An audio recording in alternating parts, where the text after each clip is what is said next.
को जवाब नहीं दूंगी, मैं जवाब सिर्फ अपने क्षेत्र के लोगों को दूंगी। ये लोग आपकी बात सुन रहे हैं सयोनी जी, ये आवाज आपके लोगों तक पहुंच रही है, क्या कुछ आप बताएंगी?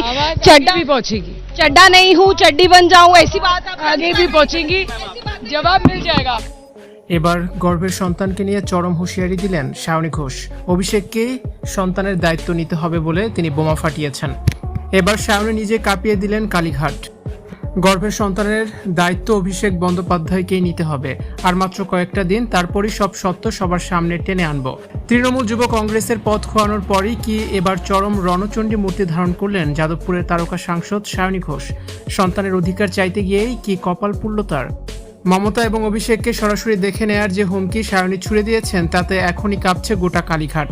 রাজনীতি নাকি ব্যক্তিগত কেলেঙ্কারি, কোন আগুনে পুড়তে চলেছে ঘাসফুল শিবির? সামাজিক যোগাযোগ মাধ্যমে চলা তীব্র গুঞ্জনের মাঝে এবার বিস্ফোরক দাবি। শাওনী ঘোষ নাকি স্পষ্ট জানিয়ে দিয়েছেন তার গর্ভের সন্তানের পিতা আর কেউ নন, খোদ অভিষেক বন্দ্যোপাধ্যায়। আর এই সন্তানের অধিকার ও পিতৃ পরিচয় চাইতে চাওয়ার অপরাধেই নাকি মমতা বন্দ্যোপাধ্যায় তাকে যুবনেত্রীর পদ থেকে ছেঁটে ফেলেছেন।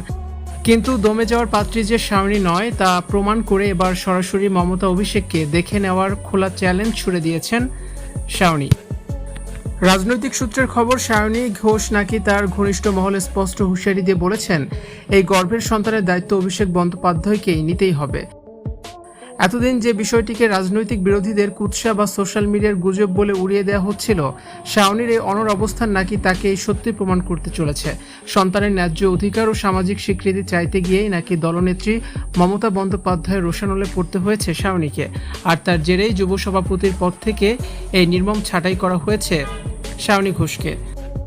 কাদার বান্দা নন, ঘনিষ্ঠ মহলে তিনি সাফ জানিয়ে দিয়েছেন আর মাত্র কয়েকটা দিন সময় চেয়েছি, সমস্ত প্রমাণ সমস্ত নথি নিয়ে সংবাদ মাধ্যমের সামনে মুখ খুলব।